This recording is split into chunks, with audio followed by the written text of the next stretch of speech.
Hello, everybody. Jeff Gayduk here from Leisure Group Travel. Happy to be with you again for another Friday Fam. And I've got two special guests today, Mark Covaleski from Visit Prince William and Melissa Hopper from Visit Norfolk. How you doing today, guys? Hello. Doing great. Thanks for having me. Good to have you guys here today. So I'm particularly excited about today's Friday virtual fam. We've got a lot to uncover. It's going to be a little bit of Marines versus Navy, I can tell, as we get early. So hopefully we can keep the Navy and Marine jokes at bay as we go through our presentation. I know there's kind of a rivalry between the two armed forces, but there's some really unique history in both these destinations. So why don't we go ahead and get this kicked off? I'll start the presentation here. All right, so starting with you, Mark, tell me a little bit about what we're looking at in the background here.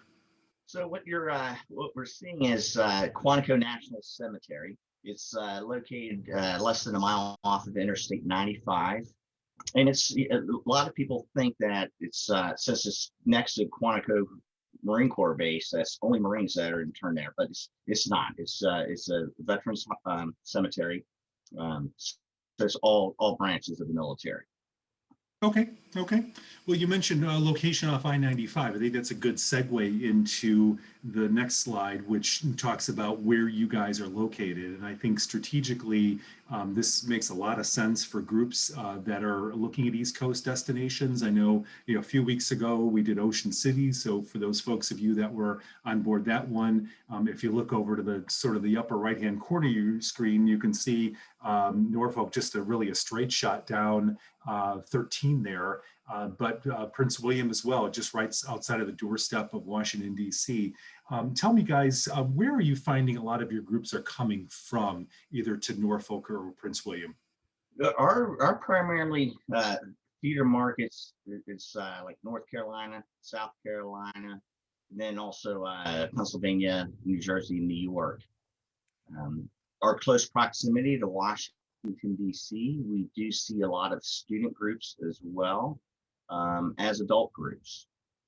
So we're a prime destination, regardless if it's students or adults. Sure. Visiting. Similar with you, Melissa? Yes, Norfolk sees a lot of our travel comes from the north down to the south, and same with students. We get a lot of student groups that come from that are visiting DC that will even come to Norfolk and Virginia Beach for the day. Yeah, and I think that's another good point too, is Virginia Beach, obviously popular destination as well for groups. So you guys are neighbors with them, probably frenemies at certain points, right? You like working with them, but you want those hotel nights and the attractions coming to Norfolk. What I like about this here is that it presents a sort of a good two destination vacation, being three and a half hours away based on traffic. You got a little, maybe a rest stop in Richmond on the way down, a lot of history there. So looking at this from a sort of itinerary building, I would think that groups can start to look at these as, again, that sort of two vacation destination. So kind of moving on to the first portion of our fam trip here. Mark, tell me some of the history and such that you guys have in Prince William and what groups like to gravitate towards when they go there. We're known for our history, our military history, and also the Civil War, which was a very trying and decisive time for us, for America, where two sides of our nation, the Manassas battlefield was the first major land battle of the Civil War, and it was that battle that kind of changed the course of history. It was a war that went on for 4 years, and to this day, it has the most casualty of any other wars combined. Like I said, it was a very decisive time and very sensitive, and still a sensitive part of our history. Sure. What are some of the touring sites available in Manassas Battlefield Park? The most visited is Henry Hill, and that's where the visitor center is. They have a museum there. They also do guided tours as well. And then what can you tell me about the Ben Lomond Historic Site? Is that near the battlefield or is that actually on site? So what's interesting about the Petaluma Historic Site is it's only a mile away from the battlefield. Okay. But when I say it's only a mile, it was used as a field hospital. So you know have to think about these injured soldiers that had to be carried or transported, even though it's only a mile away. You know, when you're walking, you know, a mile could be further than you think. Sure. Um, and it's restored back to what it was like when it was a Civil War hospital, and it's very interactive. They have sights and sounds and of what it was like when it was a hospital. Yeah, I would imagine that those that were being transported there were probably being transported by people that were also wounded. So just imagine that. Certainly, no motorized transportation back in those days. So, yeah, Yes. good way to relive those sort of days. Another thing that in just doing a little bit of research before this is um, I understand that the Marine Corps History Division will do a presentation at your hotel to kind of give you some background about the history of the Marine Corps. That's correct. And they'll come out to your hotel. A lot of groups will have the presentation in the morning, but we can also arrange in the evening. So the returns from touring and watch the presentation at night or in the evening, they can do that as well. Okay. What can you tell me about the Marine Corps base there? So the Marine Corps Museum is a lasting tribute to all those that have served in the Marine Corps. And it's really a state-of-the-art interactive museum. It takes you from the formation of the Marine Corps to present day. It also has a lot of displays from becoming a Marine, from the moment you step off the bus to to training. Okay. And you can see what those soldiers. And that's that bottom lower photo that we're looking at here with the plane suspended in the air. Correct. And then what you see in the top photos, both to the top left and top right, again, this Quantico National Cemetery. One of the unique things with the cemetery is there's an organization called the Missing in America Project, MIAP. And I did not realize this until a few years ago. There are remains of veterans sitting in state hospitals, mortuaries, because there's no next of kin to take possession of the remains. So this organization, they will take possession of the remains and they'll arrange for a proper military dignified burial at Quantico National Cemetery. So what we'll do is we'll have a group that will arrive. We'll have someone from the Quantico Cemetery staff board the motor coach and do a driving tour of the cemetery until we arrive at Section 22. Section 22 is where these once forgotten veterans are finally interned. So we'll have a volunteer, and explain their efforts. It's a very moving experience. Yeah, it's a very honorable cause, and talk about a unique experience for groups to be able to do and to a way to honor veterans. My gosh, I mean, it doesn't get much better than that. Okay, Mark, so what other history items and attractions do you guys have in Prince William County? One of my other favorites is one of the oldest homes in Prince William County that groups can tour. Not only can they tour it, but they arrange for, if the group would like, to have a lunch there. Beautiful view. It overlooks the Potomac River. They also do teas that groups can participate in. We also have the historic town of Occoquan, which is on the Occoquan River. And it's a very quaint, walkable town. A lot of independent shops and restaurants.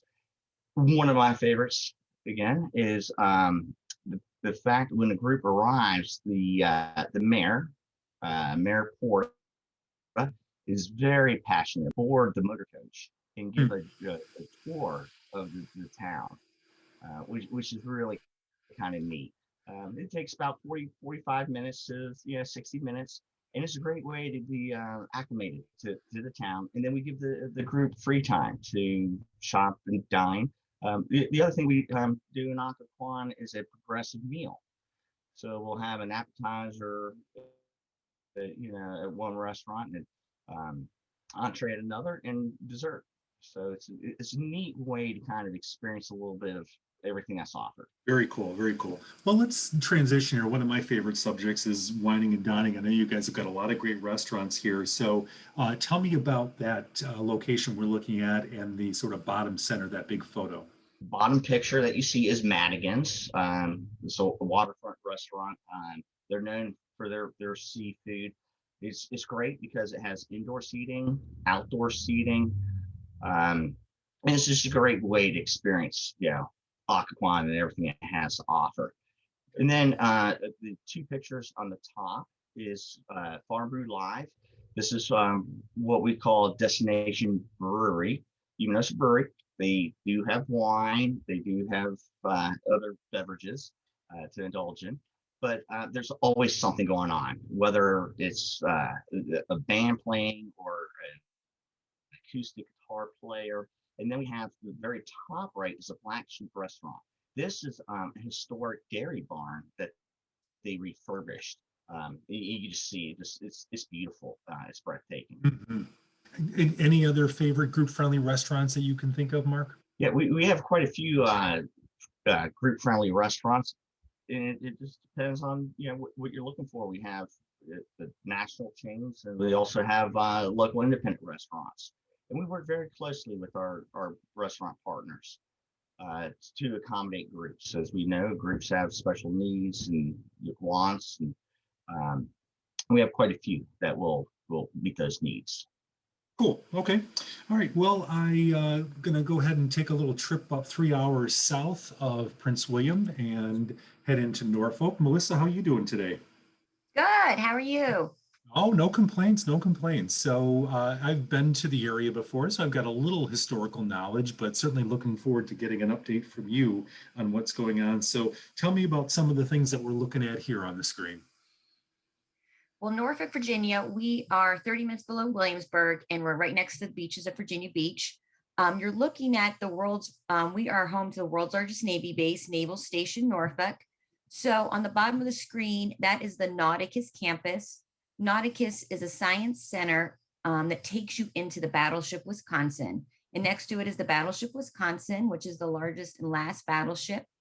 Up in the right-hand corner, that's the battleship decorated for the holidays. That was new this year and will continue on. It's November through December, and the battleship is decorated with over 250,000 lights, and you can walk through the light displays. It's pretty amazing. And then in the upper left corner that we're home to the Virginia Zoo. We are the only zoo in Virginia. It's quite amazing. You can see tigers and lions, and that's Oliver, all of our favorite little red panda. Cool, cool. So the Lights Festival that you mentioned, your first year, I know that your neighbor in Virginia Beach has been doing the Light Festival for a number of years. Are you guys coinciding what you're doing with theirs, or how would groups be able to do both of those while they're in town? Yes, we actually have a program called the 100 Miles of Lights. It goes from Richmond all the way to Virginia Beach. Norfolk has two light shows. We have the Battleship Wisconsin, which is Winterfest now. We have the Norfolk Botanical Gardens, which is a drive-through light show where groups will actually get aboard a tram and go through the lights for I think it's a 2-mile path of lights. And then Virginia Beach, the motor coaches actually drive on the boardwalk through a light show. And when groups come to Norfolk, they usually do the Richmond, Norfolk, and Virginia Beach lights, and they do a light every night. Oh, cool. Okay, that makes a lot of sense. So, kind of switching here a little bit. I know beautiful harbor that you have, just fantastic views there. Quite a bit of sightseeing cruise activity, lunch cruises, dinner cruises. Correct. Norfolk, we're downtown, so we're right on the water. We have 3 different harbor cruises. The Spirit in Norfolk does lunch and dinner cruises. The Victory Rover, naval base cruise, and then our tall ship, the American Rover. The Spirit in Norfolk and the Victory Rover are the best ways to see the ships at Naval Station Norfolk. They start cruising about March and cruise all the way up through November. They do a 2-hour cruise of Naval Station Norfolk, and they give a great guided tour of it. It's the best way to see aircraft carriers, destroyers, submarines. Naval Station Norfolk is the world's largest Navy base by land. We have 13 piers, and we have 5 aircraft carriers. We are home to the U.S. Cole and the USS Comfort. Nice. So it's got to be impressive when those are in dock. And then in the top picture, that's the Battleship Wisconsin, and she is the largest and last battleship of the Atlantic Fleet. She served in 3 wars. Her last war is actually Desert Storm. Groups can actually tour her. She is handicap accessible for groups. And a lot of our motor coach groups will do a guided tour. They offer to tour groups an actual guided tour where a docent will take you around the battleship. Okay, probably somebody in military uniform or somebody with some sort of military experience. The battleship is actually owned by Nauticus. It's not owned by the Navy anymore. So it's usually a docent who actually served aboard the Wisconsin. Oh, cool. Okay, so we can relay some of their personal history then. Nice. All right, and then it looks like some beautiful gardens in the upper right-hand corner there, which is looking forward to that as we approach spring here. That's the Norfolk Botanical Gardens. They're actually open year-round.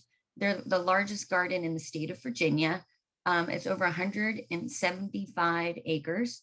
They offer tram and boat trips, guided trips for groups. So a group, when they come, they can either do a boat or a guided tram tour. They don't have to walk through the 12 miles of path. They offer programming throughout the year. During the holidays, they're one of our light displays. They have the Garden of Lights for groups. They'll have displays such as the Lego display. They had a flamingo display. They've had Lantern Asia. So there's always something going on at the gardens for groups to do as well. Cool, cool. So beyond the beautiful harbor front and the naval history, botanical gardens, talk about some of the shopping, dining, different activities that are available in the Norfolk area. Down below, you'll see that's actually in Selden Arcade. We have a local kind of shopping district. They're pop-up shops where it gives local shops and dining the opportunity to learn how to grow before they have their own space. And what Selden Arcade does for groups is a motor coach group will drop off, and all of the stores and restaurants will serve like little treats. The local owners will talk about, how they got their start and where they're dreaming to be. So it's been very successful for groups. We've had a lot of groups start doing it. The right-hand corner, that's Dumars. Norfolk is home to the invention of the waffle cone. It's still a 50s style drive-up diner where cars will drive up and have service right to the cars. For motor coach groups, what they do is the Dumars family, which is in the picture, that's Randy and Thad Dumar. They'll actually board the motor coach, talk about how Norfolk is the home to the invention of the waffle cone. They'll take the group off. They'll make fresh waffle cones on the original machine, and then the groups will go inside Dumars for homemade ice cream. Oh, how fun is that? Yeah, it's amazing. And then the upper left picture, that is the Perry Glass Studio. They are part of the Chrysler Museum of Art, which is not a car museum, it's actually an art museum. Okay, thanks for clarifying that. Yeah, the Perry Glass Museum, Perry Glass Studio, they do daily demonstrations at noon where an actual artist will take a piece of glass and blow it from start to finish to a beautiful piece of art.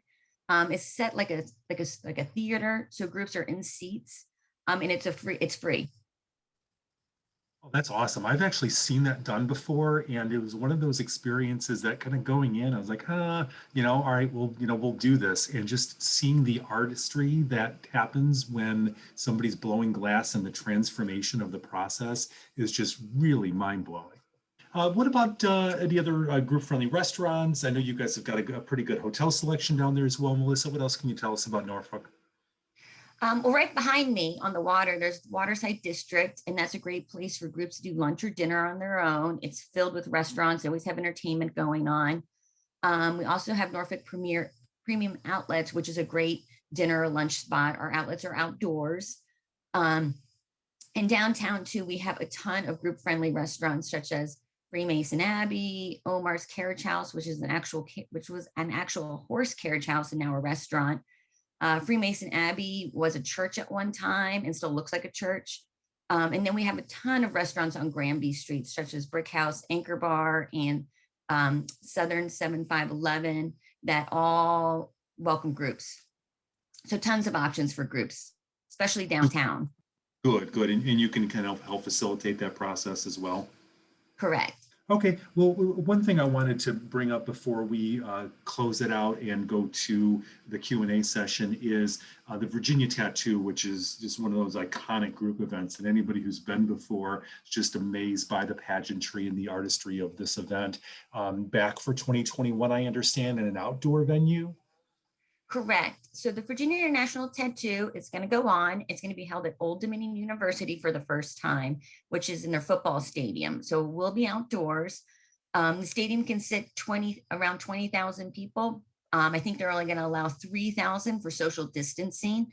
And they're also going to have their pre-performance. They usually do a Hullabaloo Festival, but that will take place on the field prior to the tattoo. And then we also have up on the screen there, looks like, hopefully full force for 2022 through 24, full dates available with full attendance, I'm guessing. Correct. So back in 2022, it'll go back to the Scope Arena, which is an indoor venue downtown. And then NATO Fest will come back. The International Village will happen. The Parade of Nations will happen. So in 2022, it'll go back to normal, like our new normal, I guess everyone's saying. Yes. And then for everybody who doesn't know what the tattoo is, the Virginia International Tattoo is actually a military performance. We bring anywhere from 8 to 10 different countries, their military bands to perform for one performance a night. All the branches of our military are in the tattoo performance. It's about 1,000 performers. We have bagpipers, Irish dancers. It's 120 minutes. You can see in the top left-hand corner, that's when it's in our arena. It's pretty amazing. It's a performance you don't want to miss. Thank you for that. I guess just having been doing this for so long, I assume that people know this as I've been associated with that event before, but a very thorough explanation. So really appreciate that. All right. So as you guys can see here, we've got the contact information up on the screen, Mark's phone number, email, as well as Melissa. I am sure they work together to make sure that your groups are handled properly. And it looks like a good opportunity for what I mentioned earlier, this sort of 2-destination vacation. All right, guys, thanks so much. Great presentation today. Let's open this up for questions.